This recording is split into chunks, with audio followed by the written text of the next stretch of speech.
लक्ष्मी कहती हैं घर की यह 5 चीजें कभी दूसरे को नहीं देनी चाहिए। आज हम आपको माँ लक्ष्मी की एक प्राचीन कथा सुनाने जा रहे हैं। इस कथा के माध्यम से आपको यह पता चल जाएगा कि एक स्त्री को अपने घर की कौन सी चीजें दूसरे को भूल कर भी नहीं देनी चाहिए। जो भी स्त्री यह चीजें दूसरे को दे देती है, माँ लक्ष्मी उसके घर को छोड़कर हमेशा के लिए चली जाती है। इसलिए दोस्तों, आप इस कथा को पूरा जरूर सुनें, क्योंकि आधार अधूरा ज्ञान घातक होता है। जो भी इस कथा को पूरा सुनता है, माँ लक्ष्मी उसकी झोली खुशियों से भर देती है। तो चलिए बिना देरी किए आपको वह प्राचीन कथा सुनाने जा रहा हूँ।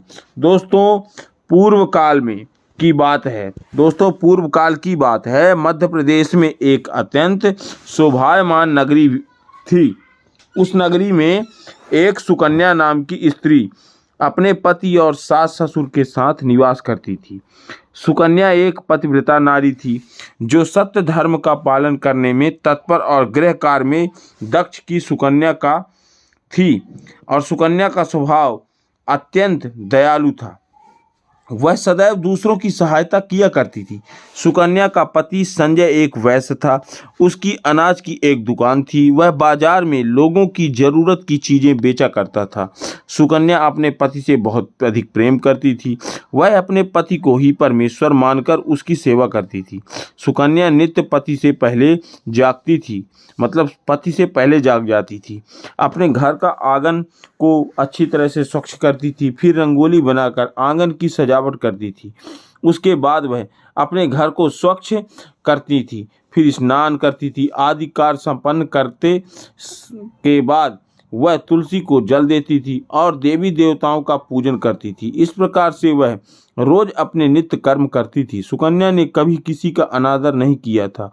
वह सभी के साथ मधुर वाणी में बातें करती थी। सभी लोग सुकन्या को देखकर कहने लगे कि यह तो साक्षात लक्ष्मी के समान गुणों वाली स्त्री है। यह अपने परिवार का कितने अच्छे से ख्याल रखती है। इसके अलावा सुकन्या दान धर्म करते समय कभी अपने हाथ पीछे नहीं खींचती थी। उसके द्वार पर जो भी व्यक्ति आता था, याचक आता था, वह उसे दान दिए बगैर नहीं भेजती थी। उसके द्वार से कोई खाली हाथ नहीं जाता था। जो भी भूखा था, उसे द्वार पर आता तो वह भरपेट भोजन करके ही लौटता था। जिसने उसके द्वार पर आए हुए सभी याचक अत्यंत प्रसन्न होकर उसे आशीर्वाद देकर लौट जाते थे। इतना ही नहीं, सुकन्या अपने पड़ोसियों की भी सहायता करती थी। उसके पड़ोस में जो भी गरीब और दुखी लोग रहते थे, उन्हें भी वह नित्य भोजन दिया करती थी। पड़ोसियों को जो जो चीज़ें लगती थी, सुकन्या बिना विचार किए ही दे दिया करती थी, जिस कारण से सुकन्या के पड़ोसी भी उसका बहुत अधिक सम्मान करते थे। वे कहते थे, अहो, यह सुकन्या तो साक्षात देवी है। देवी साक्षात माँ अन्नपूर्णा नहीं, सुकन्या के रूप में जन्म लिया है। लोग जब भी सुकन्या की प्रशंसा करते थे, वे सभी उसके विषय में अच्छी बातें ही कहते थे। लेकिन लोगों की बातें सुनकर भी सुकन्या ने कभी घमंड नहीं किया। वह उन सभी को आदर और सम्मान से ही बातें किया करती थी। फिर एक दिन की बात है, सुकन्या एक पड़ोसन आई उसके घर पर। सुकन्या उसका स्वागत करती है, बड़े प्रेम से उसे कहती है, हे बहन, हमारे घर में तुम्हारा स्वागत है। आज किस कारण से तुम मेरे घर पर आई हो? यदि कोई वस्तु चाहिए तो मुझसे मांग लो, मैं तुम्हारी मदद अवश्य करूंगी। सुकन्या की पड़ोसन कहती है, हे सुकन्या बहन, आज मेरे घर में बहुत से रिश्तेदार आए हैं, उसके लिए मैं भोजन बना रही हूँ। इसलिए मैं तुम्हारे पास रोटी बनाने के लिए जकला बेलन और तवा मांगने आई हूँ। यदि तुम कुछ समय के लिए मुझे जकला बेलन और तवा दे दोगी तो बड़ी कृपा होगी तुम्हारी। मैं काम हो जाने के बाद तुम्हें जल्दी से लौटा दूंगी। सुकन्या कहती है, हे बहन, इसमें क्या बड़ी बात है? अभी मुझे चकला बेलन की आवश्यकता नहीं है, इसलिए तुम मेरा चकला बेलन और तवा ले जा सकती हो। रुको, मैं अभी तुम्हें लाकर देती हूँ। फिर सुकन्या रसोई में घर में जाती है और रसोई से चकला बेलन और तवा लाकर उस पड़ोसन को दे देती है। तभी पड़ोसन कहती है, हे बहन, तुम्हारा बहुत बहुत धन्यवाद। आज तुमने मेरा काम सफल कर दिया और मैं अपने मेहमानों को भोजन कराकर तुम्हारा चकला बेलन जल्दी से लौटा देती हूँ। सुकन्या कहती है, हे बहन, चिंता की कोई बात नहीं है। जब तुम्हारा कार्य पूर्ण हो जाएगा तब तुम मुझे लौटा देना। फिर वह पड़ोसन सुकन्या का चकला बेलन और तवा लेकर चली जाती है।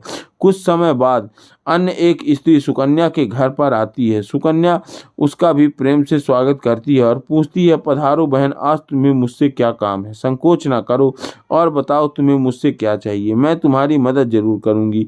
तब वह स्त्री कहती है, हे बहन, मेरे घर में बहुत गंदगी हो गई है और मेरे घर को साफ करने के लिए मेरे पास कुछ भी नहीं है, इसलिए मैं तुमसे तुम्हारे पास झाड़ू मांगने के लिए आई हूँ। यदि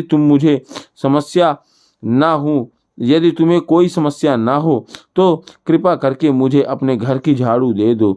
मैं अपना घर साफ करके तुम्हें झाड़ू लौटा दूंगी। सुकन्या बिना विचार किए ही कहती है, हे बहन, बस झाड़ू की ही तो बात है, इसमें क्या समस्या हो सकती है? तुम रुको, अभी मैं तुम्हें अपने घर की झाड़ू लाकर देती हूँ। इतना कहकर सुकन्या घर के अंदर जाती है और झाड़ू लेकर आती है और उसे स्त्री को दे देती है। वह स्त्री सुकन्या के घर की झाड़ू लेकर चली जाती है। फिर कुछ देर बाद अन्य एक स्त्री सुकन्या के घर आती है। सुकन्या उसका भी बड़े प्रेम से स्वागत करती है। सुकन्या कहती है, पधारो बहन, क्या बात है, आज मेरे घर पर किसी कारण से आना हुआ? तुम्हें जो कुछ भी चाहिए निसंकोच बेझिझक कहो, मैं तुम्हारी सहायता जरूर करूंगी और अवश्य प्रयास करूंगी कि वह सामान मैं तुम्हें दे सकूं। तब वह स्त्री कहती है, हे सुकन्या बहन, तुम मेरी बड़ी दयालु हो। मैं तुम्हारे बारे में बहुत सुना हूँ कि कभी तुम किसी चीज को मना नहीं करती हो और तुम सभी की मदद जरूर करती हो, इसलिए मैं तुम्हारे पास एक छोटी सी मदद मांगने के लिए आई हूँ। सुकन्या कहती है, बेझिझक संकोच कह के अब तुम बोल दो, वह क्या चाहिए? ना करो, तुम्हें जो कुछ भी चाहिए मांग लो, यदि मेरे पास होगा तो मैं तुम्हें अवश्य दूंगी।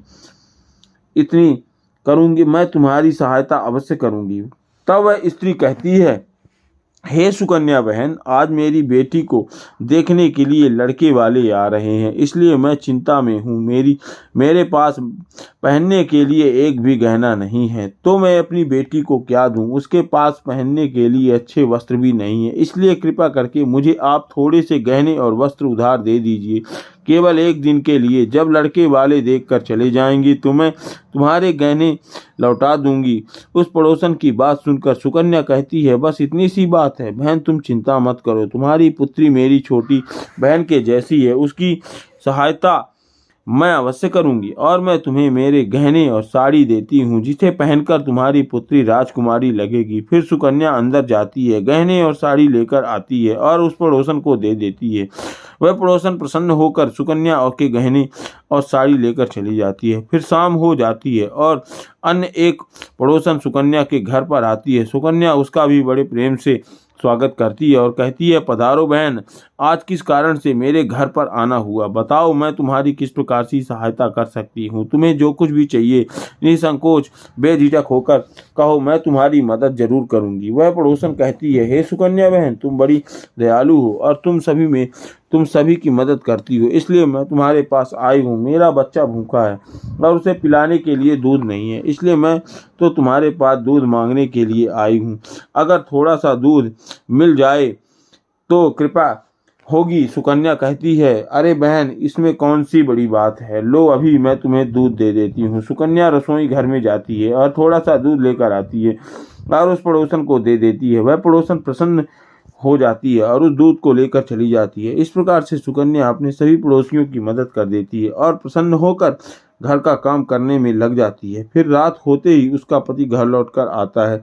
सुकन्या अपने पति को प्रणाम करती है और उसकी खूब सेवा करती है। रात को दोनों पति पत्नी आनंद से सो जाते हैं। फिर दूसरे दिन में जागते हैं तो उन्हें एक बहुत ही बुरी खबर कानों में पड़ती है। एक आदमी दौड़ते हुए सुकन्या के घर आता है और सुकन्या के पति से कहता है, हे भाई, कल रात को किसी ने आपकी दुकान लूट ली, सारा माल गायब है। सुकन्या का पति एकदम से घबरा जाता है और दौड़ते हुए अपनी दुकान पर जाता है तो देखता है उसका सारा माल किसी ने लूट लिया। वह देखता है कि उसकी दुकान में रखा हुआ सारा धन भी चोरी हो चुका है। वह दुखी और निराश होकर घर पर लौटता है और सुकन्या को सारी बात बताता है, जिसे सुनकर सुकन्या बहुत दुखी हो जाती है। और सुकन्या कहती है, आप चिंता ना कीजिए जी, हमारे घर में अभी बहुत सारा धन रखा हुआ है, जिससे आप फिर से व्यापार शुरू कर सकते हैं। फिर सुकन्या अपने घर की तिजोरी में देखती है तो वह भी पूरी तरह खाली दिखाई देती है। उसके अंदर का भी सारा माल अब चोरी हो चुका था। यह देखकर सुकन्या बहुत दुखी हो जाती है। उसे समझ में नहीं आता है कि यह कैसे हुआ। सुकन्या का पति उस पर बहुत क्रोधित हो जाता है और पूछता है, सुकन्या सच सच बताओ, हमारे घर के अंदर रखा हुआ सारा पैसा कहाँ गया? सुकन्या कहती है, हे स्वामी, मैं घर पर ही थी, सारा धन तिजोरी में ही था। किसने किसने इसे चुरा लिया पता नहीं। कृपया आप शांत हो जाइए, हम कोई ना कोई उपाय जरूर ढूंढ निकालेंगे। सुकन्या का पति कहता है, जब यह जो तुम दूसरे लोगों को घर बुलाकर खिलाती हो, अनजान लोगों को घर बुलाती हो, उसे उसी का फल है। यह उन्हीं में से किसी ने हमारे घर का सारा पैसा चुरा लिया है। मैं आकर सुकन्या का पति उसे भला बुरा कहता हूँ। सुकन्या की सास भी उसे बहुत कोसती है और कहती है, तुम ही इन पड़ोसियों को घर की चीज़ें देती हो रहती हो, बिना सोचे किसी से भी मदद कर देती हो, और उन्हीं में से किसी ने सारा पैसा चुरा लिया है। घर के सभी लोग सुकन्या को भला बुरा कहने लगते हैं। फिर सुकन्या अपने पति को दिलासा देते हुए कहती है, हे नाथ, मैंने कुछ गहने हमारी पड़ोसन को दिए हैं। मैं उसके पास से गहने लेकर वापस आती हूँ। फिर सुकन्या उस गरीब पड़ोसन के घर जाती है तो देखती है उसके घर पर कोई नहीं होता। वह स्त्री भी घर छोड़कर सुकन्या के गहने लेकर भाग गई होती है। सुकन्या निराश होकर घर पर लौटती है और अपने पति को सारी बात बताती है। सुकन्या की बात सुनकर उसका पति आग बबूला हो जाता है और सुकन्या को भला बुरा कहने लगता है। सुकन्या का पति कहता है, हे सुकन्या, तुम बड़ी मूर्ख हो, तुम्हारे ही कारण हमारा सारा धन वैभव चला गया। तुम्हारे दान देने के कारण ही हमारे ऊपर यह मुसीबत आन पड़ी है। अब तू इस घर में नहीं रह सकती है, तू अभी इसी क्षण इस घर को छोड़कर चली जा। सुकन्या कहती है, हे नाथ, आपकी सेवा मेरा इस दुनिया में कोई नहीं है, बस मैं आपकी सेवा करना चाहती हूँ, मैं आपको छोड़कर कहाँ जाऊँ। सुकन्या का पति कहता है, तू कहीं भी जा, लेकिन अब तू इस घर में नहीं रह सकती है। तेरे ही कारण मेरा सब कुछ बर्बाद हो गया। तू इस घर में रहेगी तो बचा कुचा धन भी नष्ट हो जाएगा, सब खत्म हो जाएगा। सुकन्या अपने पति को छोड़कर कहीं नहीं जाना चाहती थी। वह हाथ जोड़कर विनती करने लगी और कहने लगी, हे स्वामी, ऐसा ना कहिए, मैं कोई अपराध नहीं किया। आपके बगैर मैं जीवन नहीं जी सकती हूँ। मैं दासी हूँ आपकी, मुझे दासी को आप घर से मत निकालिए। लेकिन सुकन्या का पति उसकी एक नहीं सुनता और उसके अपने घर से धक्के मारकर निकाल देता है और कहता है, अब तू इस घर में से चली जा और लौट कर मत आना, चाहे किसी नदी में कूदकर अपनी जान दे दे। अब तू इस घर में मेरे साथ नहीं रह सकती। फिर सुकन्या दुखी होकर रोते हुए अपने पति को घर छोड़कर चली जाती है। चलते चलते सुकन्या माता लक्ष्मी के मंदिर में जाती है और माँ लक्ष्मी से प्रार्थना करते हुए कहती है, हे माँ, मैं ऐसे कौन से पाप किए हूँ जो मेरी ऐसी दशा हुई है। माँ लक्ष्मी, मैं तो नित्य आपकी पूजा करती थी, फिर भी आपने मेरा घर क्यों छोड़ा? कृपया मुझे बताओ माँ, मैं ऐसा कौन सा अपराध किया जो आप मुझसे रूठ गईं? फिर सुकन्या वहीं बैठकर सोचने लगती है, यदि मेरे पति मेरा स्वीकार नहीं करेंगे तो मैं जीवित रहकर क्या करूँगी? यदि मेरे ही कारण मेरा पति की दुर्दशा हुई है तो मुझे जीवित रहने का कोई अधिकार नहीं है। इतना सोचकर सुकन्या अपने प्राण देने के लिए नदी की तरफ जाने लगती है। नदी के पास जाकर सुकन्या माता लक्ष्मी से प्रार्थना करती है और माता लक्ष्मी अपना रूप बदलकर आती हैं और सुकन्या को दूसरे भेष में दर्शन देती हैं, एक बूढ़ी माँ की तरह। तो कहती हैं, हे माँ लक्ष्मी, अब मैं अपने प्राण देने जा रही हूँ।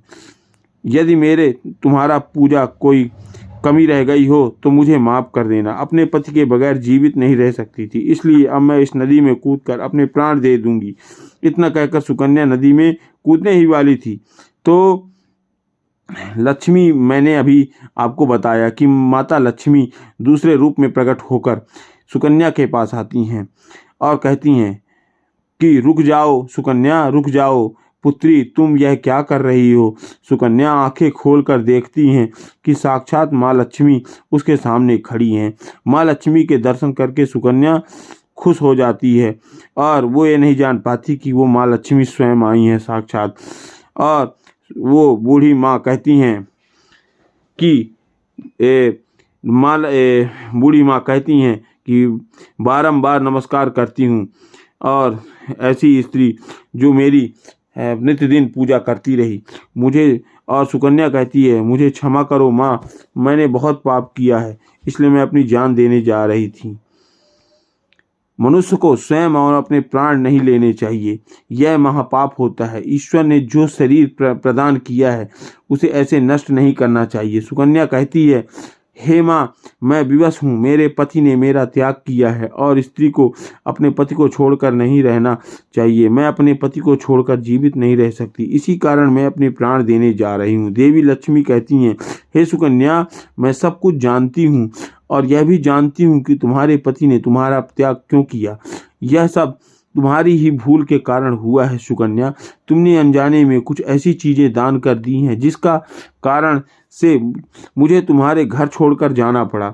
जो भी स्त्री अपने घर की इन चीज़ों को दूसरे को दे देती है उसके घर में मेरा वास नहीं होता है। मैं उन वस्तुओं के साथ ही उनका घर छोड़कर चली जाती हूँ। तब सुकन्या कहती है, हे माँ, ऐसी कौन सी वस्तुएं हैं? कृपया आप मुझे बताएं, मैं कौन सी वस्तु का दान किया जिस कारण से आपने मेरा घर त्याग किया। देवी लक्ष्मी कहती हैं, पुत्री, अब तुम ध्यान से सुनो। मैं तुम्हें उन चीज़ों के बारे में बताऊंगी जो किसी भी स्त्री को दूसरे को नहीं देनी चाहिए। इन चीज़ों का दान करने पर मैं उस घर को छोड़कर हमेशा के लिए चली जाती हूँ। हे सुकन्या, सबसे पहली वस्तु चकला, बेलन और तवा। किसी भी स्त्री को अपने घर का चकलन, बेलन और तवा कभी दूसरे को नहीं देना चाहिए। दूसरा, और रसोई घर में इन वस्तुओं का महत्व सबसे अधिक होता है। वस्तुएं की पवित्रता सदैव ही बनी रहती हैं। इन्हीं वस्तुओं से भगवान विष्णु को प्रसाद बनाया जाता है और तवे पर बनी पहली रोटी भी गाय को खिलाई जाती है। इसलिए इन वस्तुओं को हमेशा स्वच्छ और शुद्ध रखना चाहिए। दूसरे को देने पर यह पवित्र हो जाते हैं और फिर इनका उपयोग करना अशुभ फल प्रदान करता है। इसलिए सुकन्या, तुमने अपने रसोई घर के चकला, बेलन और तवा अपनी पड़ोसन को देकर पहली सबसे बड़ी भूल की है। आगे माँ लक्ष्मी कहती हैं, हे सुकन्या, अब दूसरी वस्तु के विषय में सुनो। तुमने अपनी पड़ोसन को अपने घर में रखी हुई झाड़ू ही दे दी, जिस वस्तु से मेरा सदैव वास होता है। जो वस्तु मुझे सबसे अधिक प्रिय है, तुमने उसे ही दूसरे को दे दिया, तो फिर मैं तुम्हारे घर में कैसे रह सकती हूँ? सुकन्या, जो स्त्री अपने घर की झाड़ू दूसरे को दे देती है, मैं उसके घर को त्याग देती हूँ।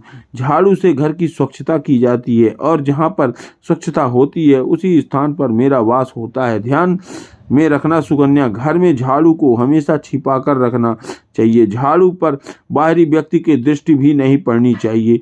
झाड़ू एक अत्यंत पवित्र वस्तु है, इसे पैर नहीं लगाना चाहिए और इसे कभी विष्ठा आदि प्रकार की गंदगी साफ नहीं करनी चाहिए। माँ लक्ष्मी कहती हैं, हे सुकन्या, अब तुम तीसरी वस्तु के विषय में सुनो जो एक स्त्री को कभी दूसरे को नहीं देना चाहिए। वह वस्तु है आभूषण। एक स्त्री अपने आभूषण कभी अन्य महिलाओं को नहीं देने चाहिए। मैं सदैव ही आभूषणों में वास करती हूँ। स्त्री के 16 श्रृंगार में गहनों का अधिक महत्व होता है। एक विवाहित स्त्री को अपने आभूषण कभी अन्य स्त्रियों को पहनने के लिए नहीं देना चाहिए। जो स्त्री अपने आभूषण अन्य स्त्रियों को देती है उसके जीवन में दुर्भाग्य आता है।